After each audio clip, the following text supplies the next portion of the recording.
Kigolobya Health Center for lisangibwa mu tawuni kanso ekigolobya mu disitulikiti ya Hoima era nga lino likola ku ndwadde ez'enjawulo omuli n'okuzaalisa abakyala.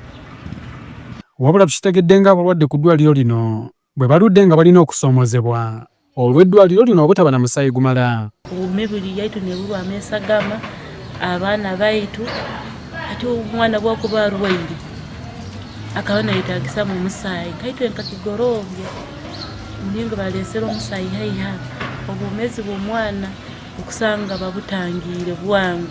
Embeera ebadde ezibu nnyo ku bakyala bazaala anti ebiseera ebisinga babadde balagirwa okugenda ku ddwaliro ekkulu ery'e Hoima kyokka ng'abamu tebalina busobozi bwa ntambula. Omuntu abalina azaala esagama yokumuteekamu ebula ne bamusindika irwalo mu tawuni Hoima alifaalo obundi n'amalira afiire okufa. So mu bwire obugenda kuhikira obundi abalwaire nosanga bakozereko bafiira obubulwa bw'omusaayi baitu hati kijjaga kutuyambawo muno omulwaire waawe nosanga wakolaki nosanga wamusevinga. Abatuuze batutegeezezza nga bwe baludde nga bagaba omusaayi kyokka gwonna gutwalibwa mu bitundu birala olw'obutabaawo tterekero ly'omusaayi mu kitundu. Nabakuba for example nga baredi bose bakuba bamazire kubitabaala ne bagitwala ate oba kugitwala again kijja kuba nikireetereza obulemeezi obw'amaanyi kubigaara nambali bagiyetagisibwa bafune eryakulu. Kati embeera eno eyolekedde okufuuka olufumo oluvannyuma lw'etterekero ly'omusaayi lisookedde ddala okutongozebwa mu kitundu kino.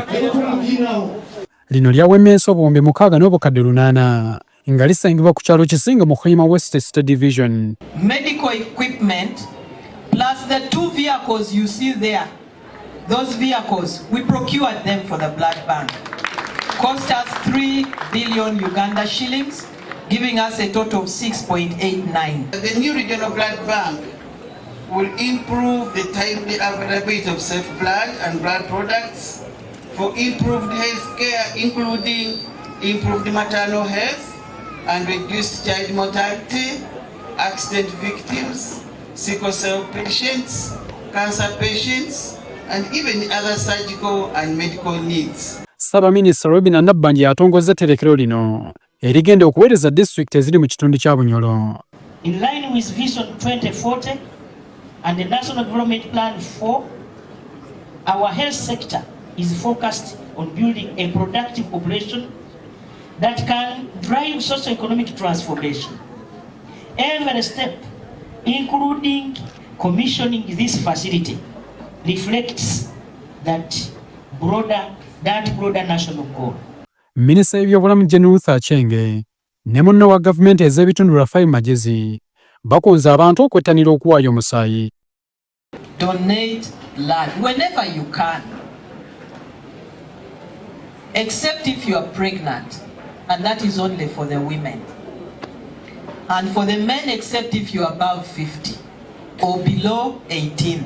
Is there another role in terms of doing what it takes to stop the need to have blood transfusion by improving nutrition, by avoiding anything that will intoxicate your body, by living responsibly? Abatuuze basanyukidde okuzimbibwa kw'etterekero lino.